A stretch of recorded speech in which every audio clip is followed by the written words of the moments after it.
been southbound, I've been hellbound, riding on a midnight train. What's going on, guys? Hey, Tony here at the Zero Duck 30 podcast. Tristan is out today. He got the COVID bug, so he's at home keeping many thoughts, and he'll be back on the saddle soon. But you guys, I'm really excited. I got Billy Assad on here from SoFlo Outdoors. What is going on, Billy? What's up? What's up, man? How's it going? It's going good, dude. Going good. Thanks for coming on the show today. You know, want to get to know you a little bit better, and then let our listeners hear a little bit some of the crazy things you do down there in South Florida, what you're all about. So, with that to do, man, let's just dive right into it. How about that? Yeah, man. Let's get into it. My name's Billy Assad. You know, you can call me whatever. Just don't call me late for dinner. You know, it's just trying to do the YouTube thing and the hunting niche of it, hunting and fishing part of it. So, I mean, it's been a little bit of a challenge compared with paired up with work and everything, such a busy schedule. Sure. I'm trying to keep on with keeping on. Yeah, like all of us get paid to do this full time, right? Try to. I hear that. So, man, tell our listeners a little bit about your a little bit about yourself, age. You know, what do you do? What do you do outside of hunting, man? I mean, what goes on down there in South Florida? Tell us a little bit about yourself. I am 33, about to be 34 in November. You know, perfect time of the year, duck season right around the corner. I'm actually a operating engineer for the local union, which is pretty stressful. Very busy schedule, crazy hours. And just enjoying the beautiful Florida weather, sweating my gonads off. And what part of South Florida are you in? We are in the southeast, so West Palm, Fort Lauderdale, Miami area, and I'm in the Broward area. Oh, okay, cool, very, very cool, man. So, you know, I've been on all over your social media and stuff, you know, and I've seen everything. And I'm not going to spoil it for the listeners, but you know, I've seen everything from gators to peacock bass to all kinds of cool species of ducks and everything else you chase after, frogs and you name it. But you know, how did you get into waterfowl hunting? And you know, all the other activities you get into, is this something you've been doing since you were a kid, or, you know, I just like to kind of learn where you came from? Originally, I was born in Pennsylvania and then moved down here with my parents. And I would say I didn't get into hunting until I was in my early 20s from a buddy. But started fishing, you know, outdoors from my dad. I mean, we moved down here in, I think, 95 or 96. I think it was right after Hurricane Andrew or something like that. I forget when it was. But we moved down here, started fishing and stuff like that. I mean, everywhere you throw in a bait in the water, you're catching a fish. Right. So one of my buddies said, "Hey, man, let's go duck hunting." And he's been out before and stuff like that. And he's done duck hunting a little bit longer than me. So I was like, "Oh yeah, I'll give it a try."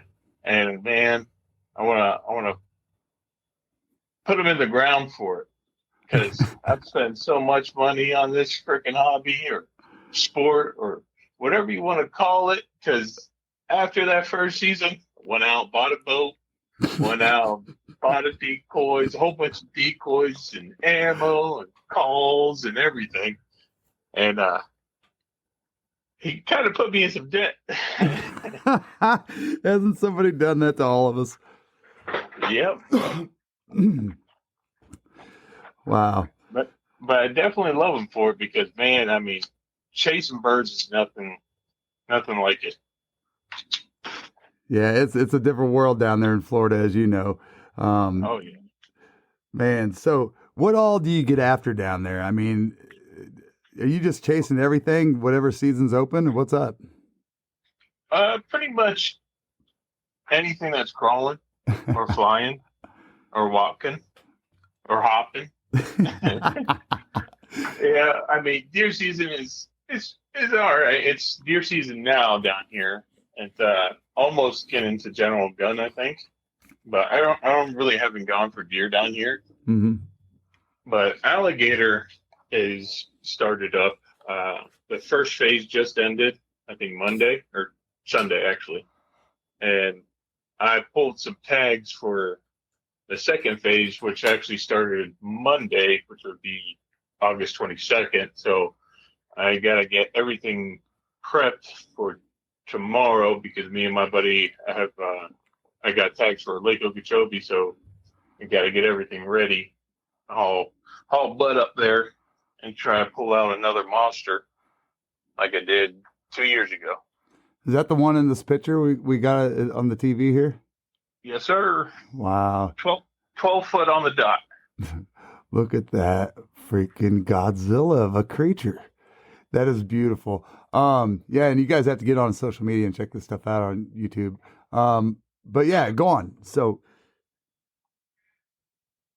Yeah, I mean, the alligator season is just started up. I love doing frog gigging. Frog gigging is probably one of the best times to pass the time, right. if you know what I mean, you know? Oh yeah. Because down here we don't have a season for them and there's no bag limit. That's cool. So we can go pick as many as we want. Now, do you guys just straight gig them? Is that the only way you go after them, or do you guys do it any other kind of creative way? I mean, just grab them. Yeah, like depending on the area we're in, Mm-hmm. we'll gig them. Like if there's like a WMA a little bit north of me in West Palm, it's called Corbett. You'll have little ponds and stuff like that. I mean, you get some pretty decent sized frogs out there, and we just grab them by hand, and throw them in the bag. That's awesome. I saw one of the pictures. I was like, now that is a meal. Yeah, I think I know which one you're talking about. It's like, I think it was like 120 frogs. That makes me laugh just thinking about you guys catching 120 frogs, man, just because it's a blast. If you guys haven't done that, you got to go out and go after frogs, man. You got to. Oh. Go ahead. No, it's just so much fun. You know, we used to go out there and you know, we'd either gig them. Then we got brave and decided that we'd throw spears at them. You know, like we were some kind of warrior from warrior. Yeah, you know, from the medieval times or something. And you know, of course, nobody hit any. So then we got rid of that idea. Then my buddy comes up with this great idea. He's like, "Bro, I've got a 22 caliber air rifle with a lighted scope on it." And I go, "Get out of here." And yeah, dude, we started shooting him in the face. It was fun. Yeah, dude, we just lay out on the bow of the boat, just lay out like a sniper, you know, nice. And just poke him in the eye. You know, it was actually, you know, we was thinking about all the animal rights activist people out there that, and we wanted to just, you know, it's a new method to put them out of their misery quicker. And if you believe that, I got another story for you. No, but anyway, so yeah, man. So, you know, when did you start SoFlo, and why? You know, what got you into that, and what was your passion behind that? Well, so it started with Instagram. All right. And that was in, I think, 2018, All right. I think. And, you know, I just wanted to just like kind of showcase and how everything was down here, you know, like the vast variety of different activities you could do. And then I was like, man, I really want to start helping people out. And then I started doing the YouTube thing, and I want to showcase everybody what uh, wing shooting was like in Florida, Mm-hmm. and that's probably primarily what I wanted my YouTube to be, was pretty much just about duck hunting. And but come to find out, it's a little bit harder than I thought it was. Have we all ate that freaking pill, man? Yeah, and so it just started growing from there. I mean, right now I think I have like 750 subs on YouTube. I Nice. mean, we're growing ever so slowly, but hey, it's still growth, and it's fine with me. Well, it's just like I was telling the guys, I remember, you know, when we started our Instagram, I remember we got up to like 200 followers, and we were cleaning decoys that night. I had all the guys at the house, and it was good to, just an excuse to drink beer, and we're sitting there and cleaning decoys, and I told all those guys, I was like, as waterfowlers, we experience all kinds of extreme weather conditions. Stay bone dry and warm with Frog Togs hunting gear. You can check them out at frogtogs.com or at Frog Hunt on Instagram. All right, so anyway, we're cleaning the decoys and stuff, and I'm like, you guys, I know we only got 200 followers, but let me tell you this. I go, if we filled my front yard right now with 200 people, wouldn't you be pretty proud of yourselves? And they were like, well, yeah, I never looked at it like that. And that's the way to look at it is, it just takes time to grow. 100%. It's just a ongoing process, and just creating a community of people. Sure. No doubt about it. So tell everyone, they've only been to Florida just to go to the beach or whatever, and so it's hard for a lot of our listeners, especially from the Midwest and the West Coast, to really visualize it, But tell everyone, what types of areas and environments are you typically, water fountain hunting in, and what are some of the challenges associated with hunting those kinds of areas? Kind of dive into that if you don't mind. Okay, so Florida, it's a massive state, very long. Our coast is extremely long. So I would say if you divide Florida in pretty much three sections, Mm-hmm. you're going to have different birds and different types of hunting in all three sections. So the Panhandle, I would say the Panhandle all the way over to Jacksonville. That's from the Gulf all the way over to the Atlantic. So from the west to the east, you're going to have completely different birds that you're going to have from where I'm at in the deep South Florida. So in the Panhandle area, you're going to get divers. You're going to be out in the saltwater flats and stuff like that. And you're going to see thousands upon thousands upon thousands of divers. Mm-hmm. It would be nothing to see 10,000 redheads up there. Right. In a single day. You know what I mean? Right. Yeah. Then you start moving inwards. You have some flooded timber and stuff like that, so you can get into wood ducks and mallards. Then you go a little bit further east to almost Jacksonville. You can get into some geese and sometimes even on the Atlantic side, you'll have sea ducks like surf scoters and longtails. Then you move your way down to central, you'll have a little bit more puddle duck action. You'll still get a little bit of honkers down there or up there. Mm-hmm. You'll have your mallards and stuff like that. Then you start working your way a little bit more south. I would say from like Okeechobee down to the Keys. You have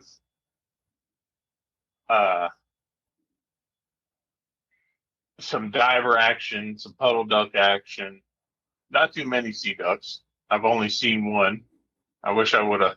I wish it was in season because he was flying around us during teal season. I'm like, oh my God, that would have been an awesome shot, especially in the Everglades. You know, a sea duck out, way out, of course, in the Everglades. Wow. That would have been an epic story, but I couldn't take them. And so the terrain, the way it looks, is a sea of sawgrass. It is vegetation from one side of the state to the other side of the state. And you're going to have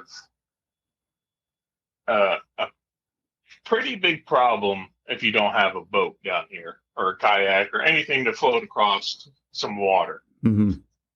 Because most of the areas you have down here are, I would consider them like retention ponds, like massive, massive retention ponds. I mean, like 100,000 plus acres, you know, like, so the main WMA I hunt in is, it's called Area 2. And so you have pretty much all sawgrass. There's no, I wouldn't say really any cattails. Every once in a while you'll get to a cattail spot, but it's not as prevalent as a sawgrass, which makes it difficult if you have, I would say, a surf and drive or a longtail or outboard, because you can't really get to that stuff. So you have to pretty much have an airboat so you can get across all that grass. Interesting. And so, I mean, it's not too bad. The vegetation is insane down here for the aquatic vegetation, not just the sawgrass. We have hydrilla up to your chest. So it makes finding the birds kind of hard. And you got tons of water. Oh, yeah. Oh, yeah. Oh, yeah. Yeah, and that's the one thing, too, about South Florida is all the water that we have. Because the last year and the year before were actually not the best season for duck hunting. It was real tough because we had a record amount of rainfall both years. So they were sitting on farm ponds and stuff. A lot of ducks were sitting on private land, put it that way. I got you. So they weren't where they were supposed to be. They were all in the area that they weren't getting shot at. Why do they always do that? I guess they see a new body of water and they say, hey, this looks better than getting shot at. Right? Well, you know, and here's something that I want to tell like all the greenhead purists out there, and somebody will get butthurt about that. You watch, it's gonna be funny. By the way, we're declaring that we are blue-winged teal purists, by the way. We got some decals coming out with those on it. I think it's pretty sweet. But you know, the amount of water in Florida, and just so you guys know, we're not talking about just the coastal areas because those are all duck huntable. Even puddle ducks on the coast in brackish waters, but there's so much water in the state of Florida. You know, the water table's so low. I really truly believe that some of our best duck hunters come out of Florida. And the reason why I say that is because Dude, it's one thing if you could just drive up and down the Mississippi River, right? Yeah, there's a lot of tributaries. I get it, guys. I understand there's a lot of flooded areas, blah, blah, blah. There's marshes, all this stuff. But y'all, in Florida, there's so much water. It requires so much public land scouting. And like you said, sometimes it's like a desert marsh, you know, and it's just as far as you can see. It's that sawgrass, you know what I mean? So I think so some of the best duck hunters I've met come out of there. I mean, y'all know how to go out there and find those doggone things. You know, it blew my mind when I was talking with a buddy and he's like, "Oh yeah, dude." He goes, "We smoke pintails down here, widgeon. You know," he goes, "mallard here and there. You know," he goes, "You know, mottleds are easy. We smoke 2 different kinds of whistlers and all this yada yada yada." And I was just like, bro, I'm gonna break your legs, all right? Because it's not that easy. But anyway, no, man, you guys hunting some crazy environments. So what are some of the challenges, you know, that you're dealing with when it comes to that stuff? You know, when it comes to airboats, I mean, you guys are going way out there at times, right? Yeah, pretty much. So we have this one area I usually hunt. Since there's so much water down here, it's trying to find, let's see, you're trying to find you're almost literally trying to find some dry land. Because right? Ducks aren't, for the most part, going to be sleeping in the water, down here at least, because of all the predators we have. Right. That's an important. I mean, that's a very unique point you're making there. I mean, I just like me. I'm sure everybody else listening to this is just went, say what? Talk a little bit about expand on that one. Well, so since me and some of the buddies have access to airboats, and you know, we go out frog gigging and everything, and so we'll find huge mud flaps. I mean, let's say 40 by 50 feet wide mud flaps. Mm-hmm. And it's just a big floating piece of mud. And you'll see remnants of ducks all over them. You'll have their feathers, and that's where they love to sit at nighttime. Because we spooked up a whole roost and everything when we're out scouting or something like that, we'll spook them all up when they're sitting on those big mud flaps or mung mats, whatever you want to call them. Mm-hmm. So that's pretty much what you want to look for. And you want to look during the day, is their flight path. I mean, it'll change every once in a while, but the majority of the birds, they have this same exact flight path. So that's what you want to really look for. And the next thing is be good at calling. Gotcha. Yeah, see, that's such an interesting contrast between Midwest hunting and down there in Florida. I mean, y'all listening to this, you know, what he's saying is true. You know, I see it with my own eyes. And of course, you know, we had our stomping grounds down there. We were more in the middle and northern sectors, but you know, the thing that he's talking about is, you know, migration's a different animal altogether. It's not. I wouldn't even classify it even close to the same as the Mississippi Central, maybe the Pacific, but it's a different animal. You know, when these birds come down here, they don't go up and down based on how the weather is, you know, and we're hunting out there in Arkansas, man. I mean, it could change every single day, depending on what that weather's doing, depending on where the birds are going. You know, they might hang out in an area for a little bit and get some food and rest and whatever, but they can move all the time. You're right about that because I've seen it, man. That's crazy stuff. So you spend a lot of time out scouting, I'm guessing, and a good binoculars or good scope is priceless. Oh yeah. Worth its weight in gold. And so down here, like I said, it's a sea of sawgrass. So you see how high cattails are. I presume you have cattails in your area, right? Mm-hmm.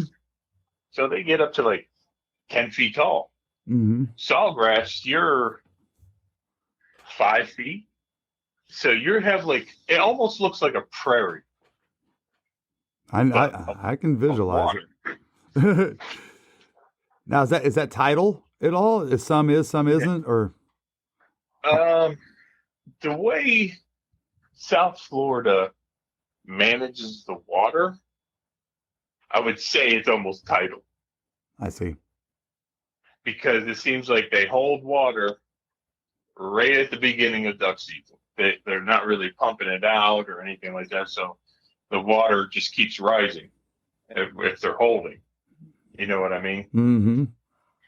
So that's one predicament we have down here is high water. And when you have high water, the birds don't like it for some reason. Mm-hmm. They like that 1 to 2 foot shallow depth of water around here. And like I said, the abundance of food is everywhere. So We're already starting to see teal down here now. no kidding. Yeah. Wow. Yeah, I heard some people that I've talked to, and that I would call really damn knowledgeable about this flyway, especially in Florida. But I don't know how many fishermen I know that have been off the coast of Jacksonville that have been 50, 60, 70, 80 miles out offshore and have, big flocks of 100, 500 teal come Oh, yeah. flying over them. And, we were talking a little bit about with somebody here recently, but, they kind of cut off that not all of them follow the teal anyway. They like to just kind of cut that off and come straight down and get down into the National Wildlife Refuge down there and on the coast and stuff. But what kind of birds are you guys seeing out there? And let's kind of just jump. Let's go from puddle ducks to divers. So our main bag down here is mottle, a ringneck, and a teal. That's like our South Florida bag. Is that blue wings or green wings or both or? Both, but most of the time it's both. Okay. The but like I said, on the Gulf Coast, you're having canvasbacks and redheads. You'll get the surf scoters, and birds like that up that way, but we don't really see them down here. You guys get any scalp down there, like the lessers or the graders, or?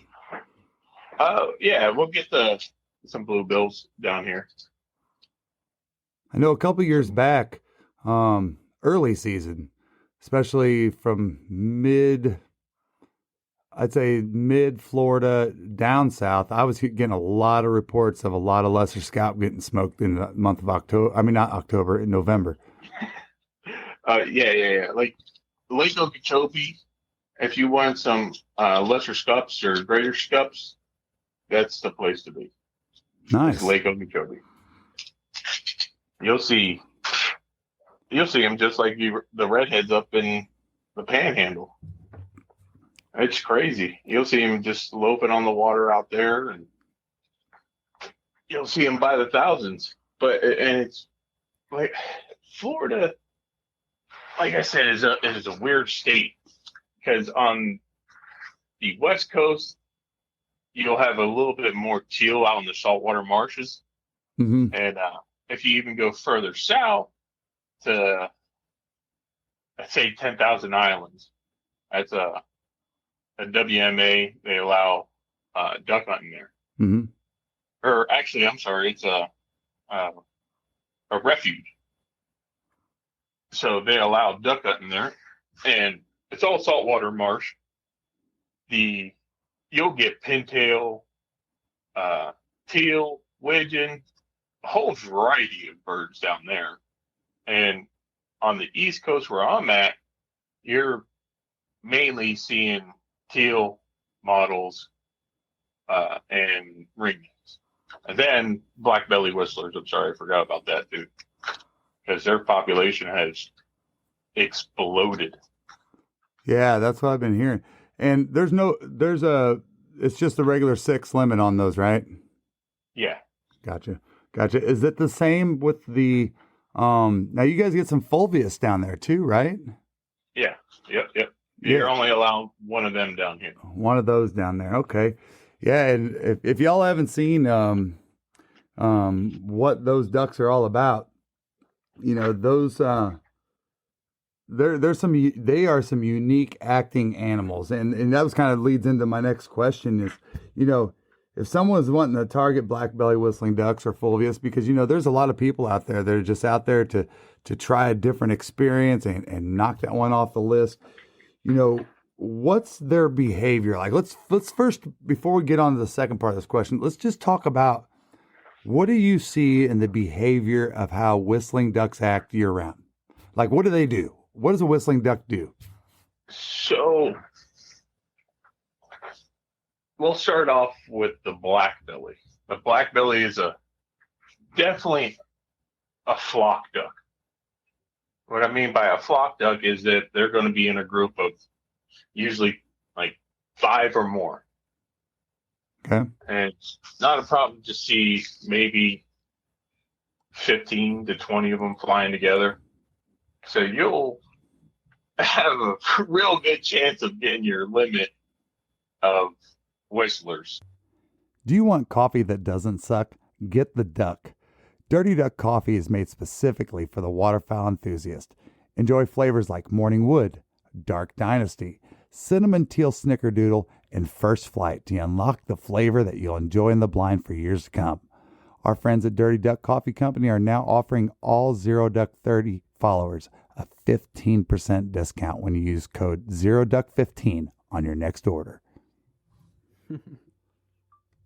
Now, how do they fly? Talk about how they fly compared to 15 or 20 other, say, teal. Not teals. That's not a good example, but compared to a normal puddle duck. Well, so they, I call them a goose duck hybrid, the black bellies, because they stand extremely tall for a duck. They have super long legs, a super long neck, and I mean they are one of the goofiest birds I've ever seen flying. I wouldn't say they bunch up like teal. They're usually pretty spread out, but they are in a ball.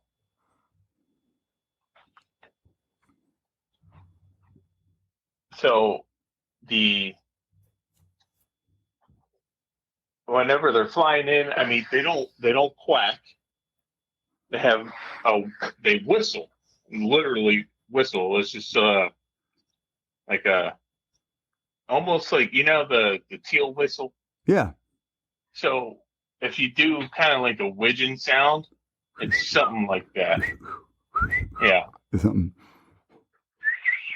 Now there's guys down there that I've seen that take shotgun shells and take out the primers and they put one inside the other, and it's actually you can make a black belly whistle out of those, I guess.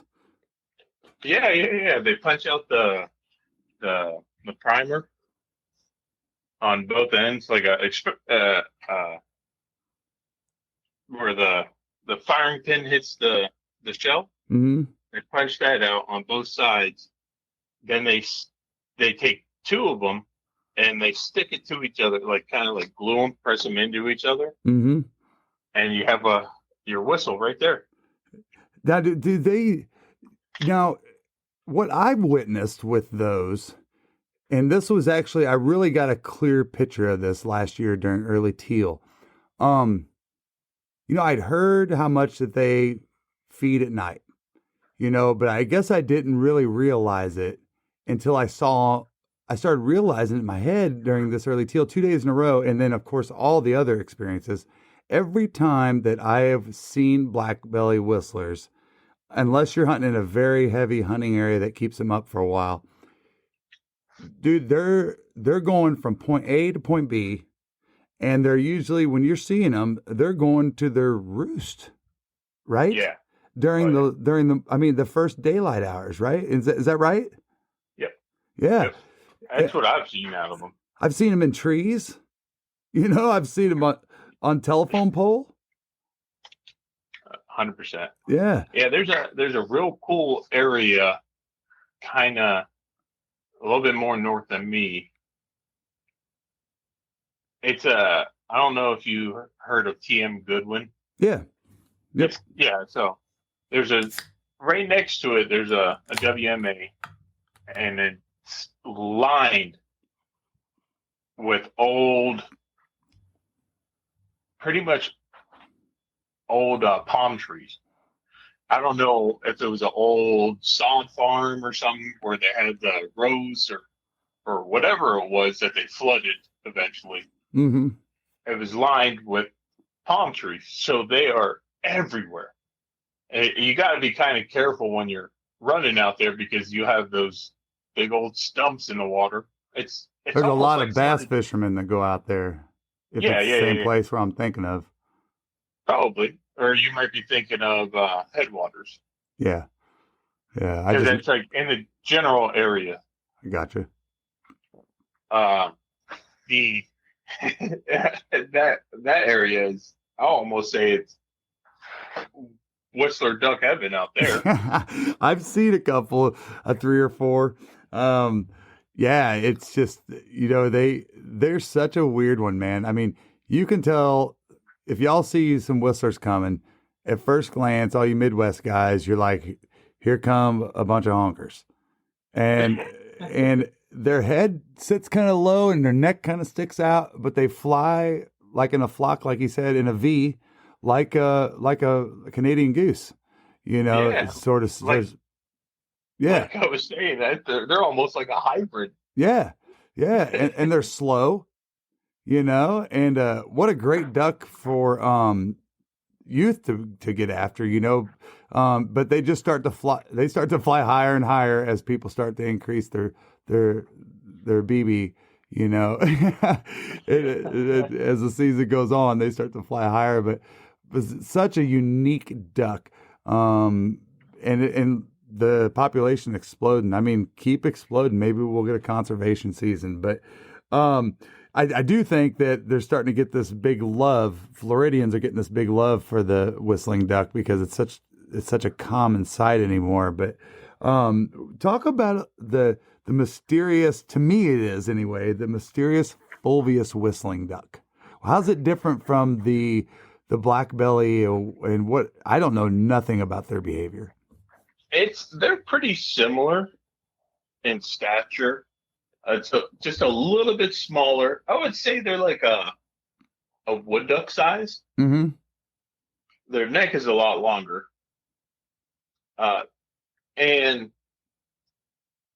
they almost are like a solitary bird, I would say, when flying. Because every time I've seen them, you'll see them in ones or twos. Okay. I think the most I ever seen was like 5 altogether. Wow. So they are I wouldn't say they're a rare bird. They're just uncommon to actually get. I mean, some of the areas like STA 5s, they're more prevalent. Mm-hmm. And STA 1, mm-hmm. they're a little bit more prevalent, but I've never seen them out in the WMAs I've actually hunted. The whistlers, yeah, like I said, they're everywhere. But the fulvous, they're in certain areas. And I was talking to this old timer one time when we went out to STA, and we're sitting there, and he's like, "Man, we used to see the fulvous all the time." more than the black bellies. And Wow. they're back in the day, the limit was I think 6 fulvas. No kidding. Yeah. So they kind of, were the forefathers of the of the black belly whistler, right? The black belly Yeah. needs to pay them some respect, bro. Yeah. Oh yeah. That's awesome. I don't know how long ago it was because the dude I was talking to had to be in his late 80s and he was still out duck hunting. Goodness, So I give that's him props awesome. to that. Yeah. But he's like, yeah, man, you can see the neck bands on them and everything. Neck bands. Yeah, that's how big these they're long their necks are. But people don't even neck band a honker. Yeah. Bro, that's how proud would you be? Every duck hunter listen to this right now. I want to stop. Listen, man. What kind of a beast would you be if you got on your Instagram or something holding up a fulvius with a collar on it like a deer? I mean, you just like, what kind of a badass? You want to talk about having bragging rights, man? That would be insane. Oh yeah. So, all right. So let's talk about, you already said you already seen them. So one thing that's unique about Florida, y'all, is Florida's got, I believe it's a week of the early teal season. It's the first, I would call it the first part. Am I correct by saying that? It's the first part of early teal. First half. You can shoot your normal limit of wood ducks and teal. So, a 6 possession limit, you can go out and shoot 2 wood ducks and... Well, actually, in Florida, it's 2 during early season, right, and 3 wood ducks during regular season. Does one of them have to be a hen during regular? Yeah. Okay, that's where. Yep, you're right about that. You're absolutely right. Yeah, so it creates this cool little buzz, being able to go out there and hunt both of them. So before we dive into the teal, do you guys have wood ducks down there? Oh yeah. No kidding. We have plenty of wood ducks. Wood duck should be the national bird.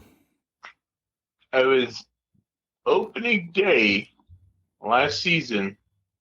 I hit a Scotch double, and it was a pair, a Drake wood duck and a hen wood duck. Wow. And man, yeah, me and my buddies were like, wow. Dude. So stoked on that one. That for sure, man. I mean, they're absolutely beautiful birds that are as erratic and fast. I mean, from a sporting side of it, they're a hell of a bird to hit, and that's awesome, man. Oh yeah. Yeah, it was, we heard them coming. My buddy, so when you're hunting down here, you have to have your head on the swivel because it's low lying. There's no trees. There's pretty much no coverage. So you're pushing your boat up into the sawgrass or into some bulrush, trying to get concealed. And either you go out and wade in the water or you stay in the boat. And you have to have your head on the swivel because you see one bird flying out in the distance and you think he's calling, let's say like 300 yards out. Mm-hmm.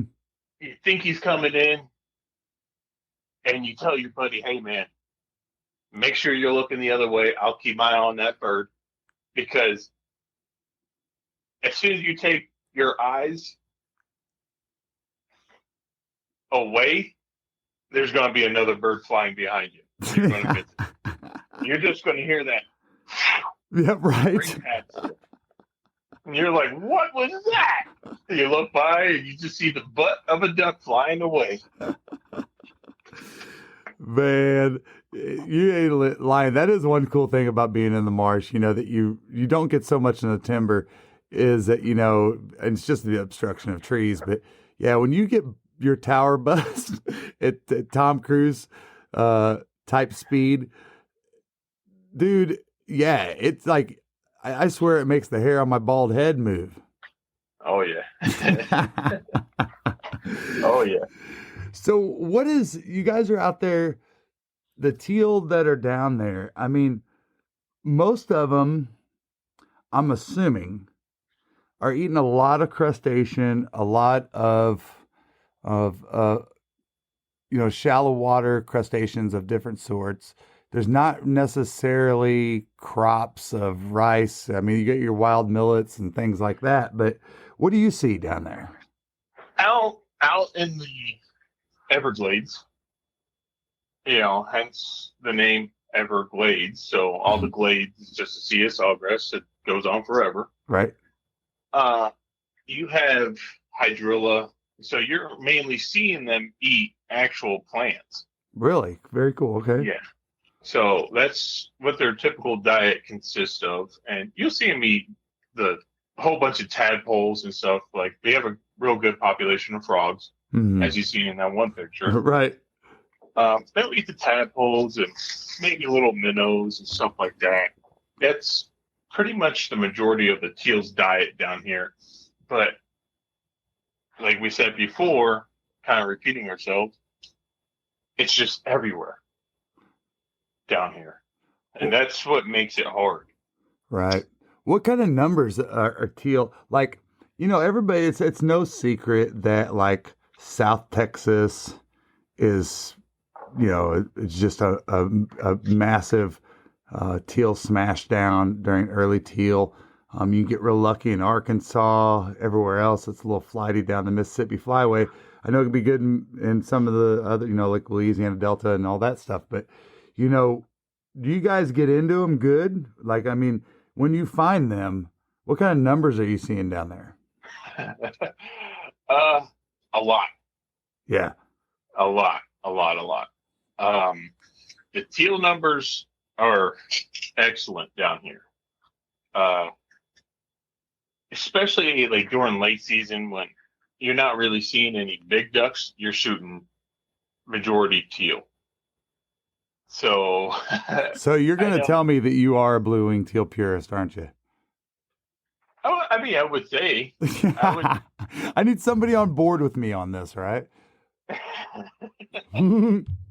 Starting a movement. Yeah. Start a revolution. Yep. Sorry, I didn't mean to interrupt you. No, you're good.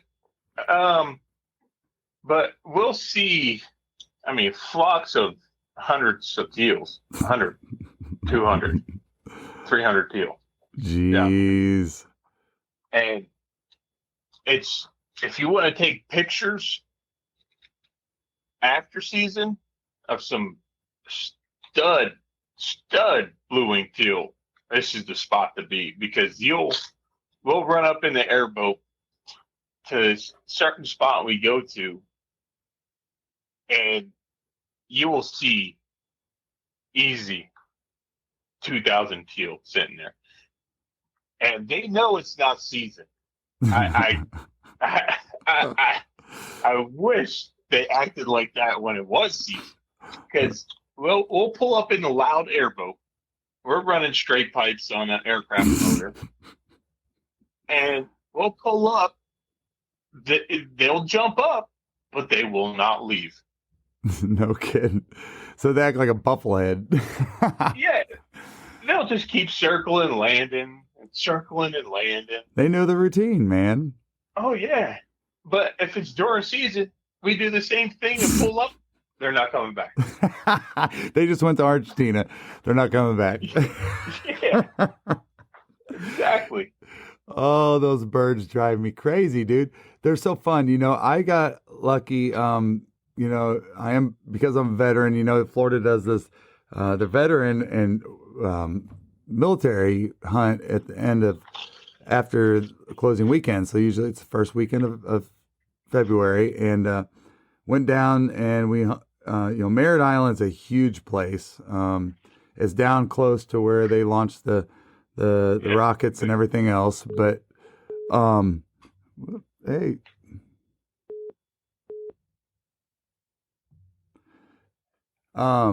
Good time for a commercial, Tristan. Anyway, yeah, I got a call into the phone, and hold on, we'll get it back going here. All right, here we go.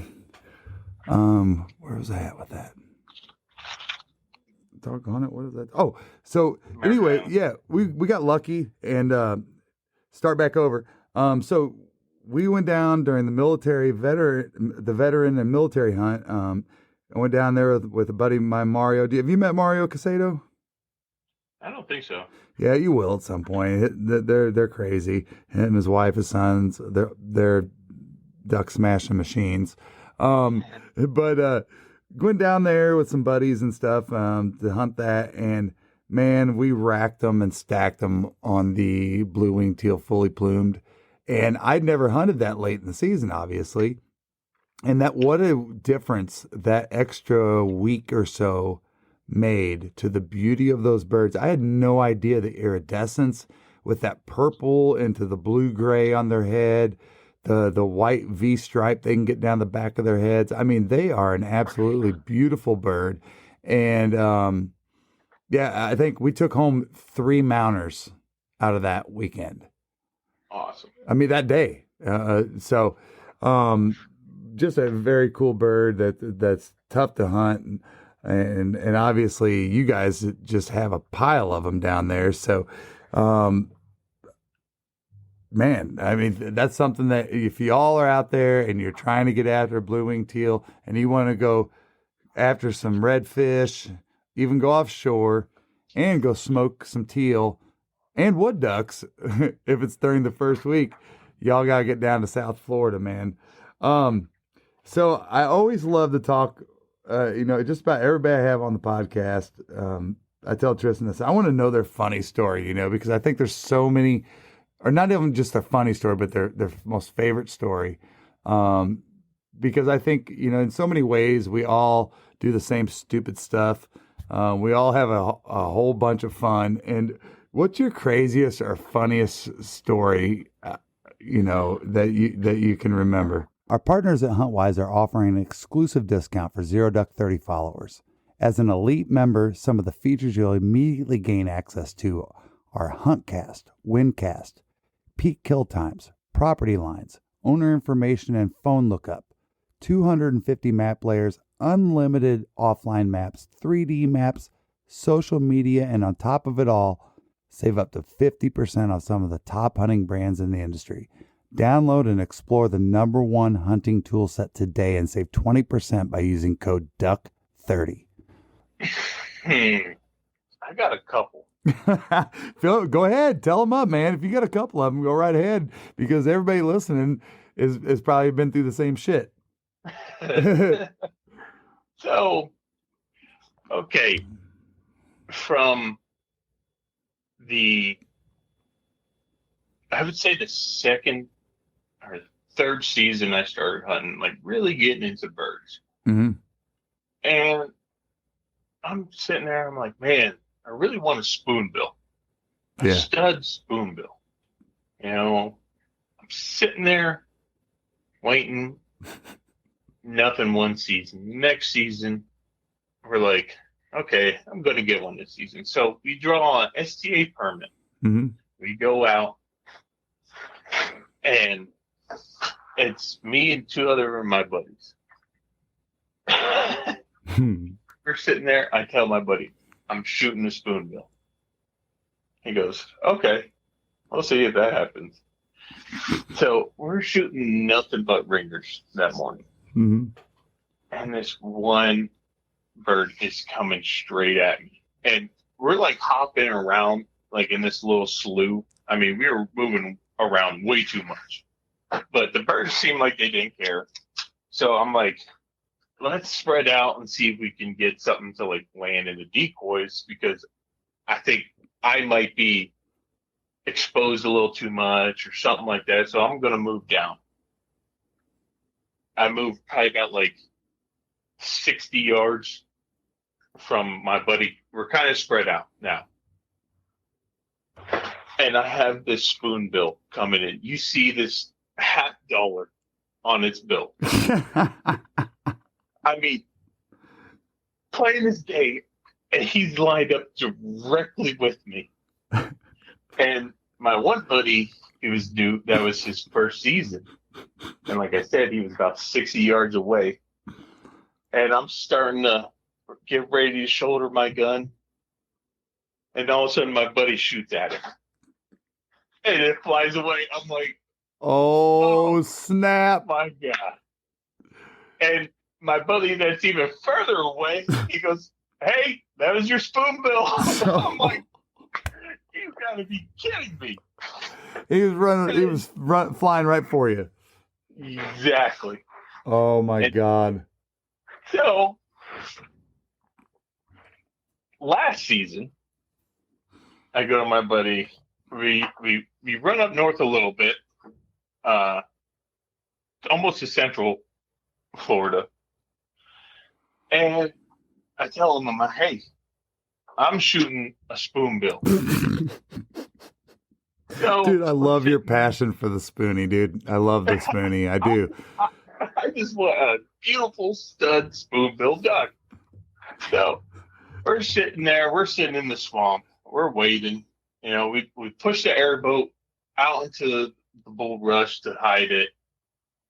So we walk out into the swamp, and there is absolutely nothing flying. I mean, nothing flying. We hear one gun go off almost all afternoon, or all morning to the afternoon. Oh.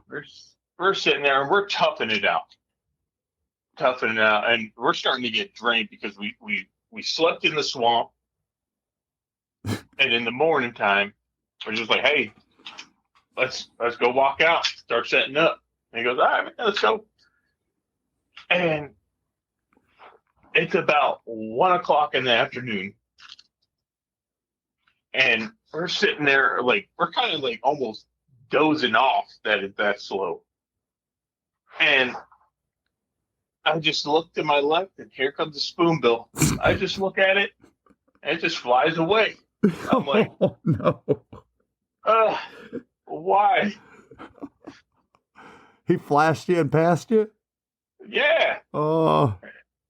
I'm sitting there like, just like, I guess we were like in a daze. You know, there's no action all day long. And we're sitting there like, oh, that's a spoonbill. Okay. Flies away, and we're like, all right, it's time to go home, man. That's when you want to throw all your toys on the ground and just be like, bro, that is not fair. Exactly. Exactly. Oh. And then we had another similar story like that with we're sitting there. It was, I wouldn't say a terribly slow day. It was kind of mediocre. I mean, we had, I think, about 7 birds Mm-hmm. in the boat. It was getting a little late. It's probably around like 10 o'clock, 11 o'clock. And the area we hunt, that's usually packing up time. And we're sitting there, and we're just like, we're all sitting down, BSing with each other and on our phones and whatnot. And my buddy looks up and he goes, oh man, pintail. And they were probably about 30 yards away, and they just in and out of the spread. I'm like, oh man, we missed our pintails and everything.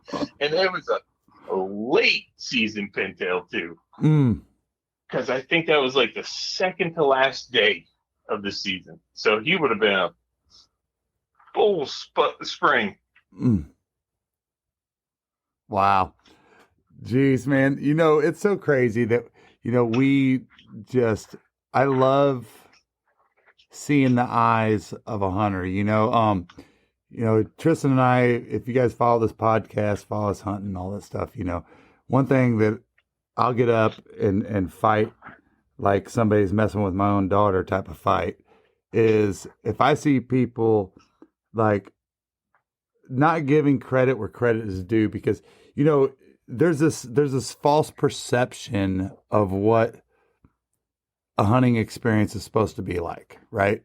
And a lot of that's based on TV, most of it is, honestly. And I love, I've shot almost 70 deer with my bow, and one of my most favorite deer that I've ever shot was a couple years ago in Georgia. It was a spike that looked like the devil, and it had spikes like I'd never seen. They're like 8 inches long each side, and I told my buddy, I was like, dude, that was one of my favorite hunts. I told him the story about it, and he goes, bro, what about that story that split G2 12 point he shot in Illinois that you grunted, he come running down, was going to whoop your ass and all that stuff, and you shot him, and I was like, that's not my game. That wasn't the game I was playing that day.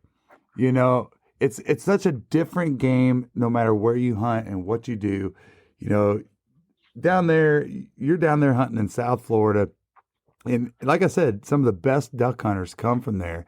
And I love that your favorite stories are like those nemesis type of type of feelings, because I think we're all there as a duck hunter, man. I mean, Tristan and I come from, smoking ducks in the marshes of Florida and South Georgia and stuff.